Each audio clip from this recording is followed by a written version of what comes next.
আপনারা জানেন এই পবিত্র আসন্ন ঈদুল আজহাকে কেন্দ্র করে র্যাপিড অ্যাকশন ব্যাটালিয়ন আমরা 3 স্তরের নিরাপত্তা ব্যবস্থা গ্রহণ করেছি ইতিমধ্যেই।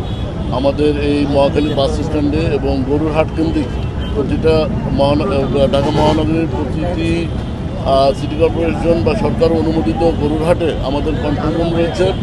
কন্ট্রোল রুমে আমরা জাল টাকা শনাক্তের জন্য মেশিন দিয়েছি, যেন গরু ক্রেতা বিক্রেতা জাল টাকা যদি একটা অসাধু চক্র সরবরাহ করে থাকে, জাল টাকা তাৎক্ষণিকভাবে শনাক্ত করতে পারেন এবং যারা জাল টাকা ব্যবহার করবে তাদের বিরুদ্ধে আমরা আইনগত ব্যবস্থা ইতিমধ্যে নিয়েছি এবং এটা অব্যাহত রয়েছে।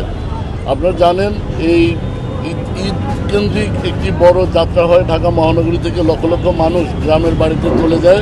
আমরা এই যাত্রা নির্বিঘ্নে করার জন্য আমাদের এই মহাখালী বাস টার্মিনাল সহ অন্যান্য টার্মিনালে আমাদের কন্ট্রোল রুম রয়েছে।